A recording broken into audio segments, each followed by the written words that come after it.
Hello friends, જય શ્રી કૃષ્ણ. કેમ છો બધા? તો આજે આપણે બનાવીશું મેંગો મોહિતો.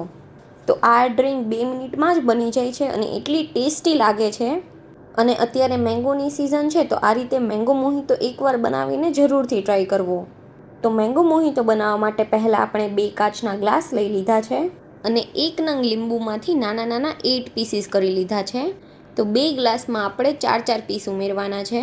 તો અહીંયા અમે એકદમ ફ્રેશ તાજો ફુદીનો લીધો છે અને આ રીતે તમે જ્યારે ડ્રિંક બનાવો ને ત્યારે ફ્રેશ ફુદીનો જ લેવો, તો ટેસ્ટ વધારે સારો આવશે.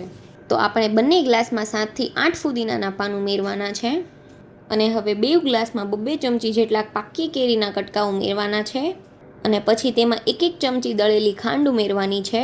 તો આ જે ઘરનો દસ્તો છે ને, એને પોચા હાથેથી આ રીતે દબાવવાનું છે, એટલે મેંગોનો પલ્પ થઈ જશે. અને કાચના ગ્લાસ છે એટલે ફૂટી ન જાય ને એનું ધ્યાન રાખવાનું. તો અમારી પાસે વુડન પેસ્ટલ નથી, એટલે અમે અહીંયા દસ્તો યુઝ કર્યો છે. તમારી પાસે હોય તો તમારે એ જ યુઝ કરવું. તો બંને ગ્લાસમાં ધીમે ધીમે આ રીતે પલ્પ કરી લેવાનો છે. તો તમે જોઈ શકો છો કે એકદમ સરસ પલ્પ રેડી થઈ ગયો છે.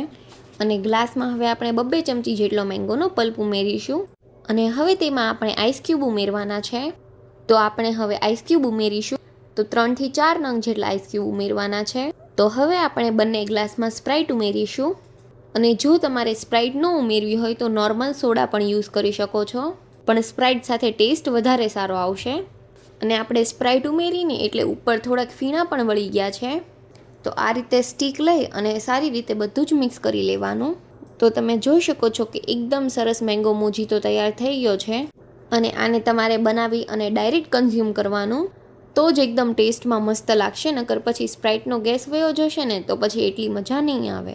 અને તમારા ઘરે કોઈ ગેસ્ટ આવ્યું હોય અને એને આ રીતે મેંગો મોજીતો બનાવીને પીવડાવો ને, તો એકદમ યુનિક અને ટેસ્ટી લાગશે. તો આ આપણું સમર સ્પેશિયલ મેંગો મોહિતો રેડી થઈ ગયો છે. અને જો તમને અમારી આ રેસીપી ગમી હોય તો વિડીયોને લાઇક કરજો, શેર કરજો અને અમારી ચેનલને સબસ્ક્રાઈબ કરી દેજો. Thanks for watching.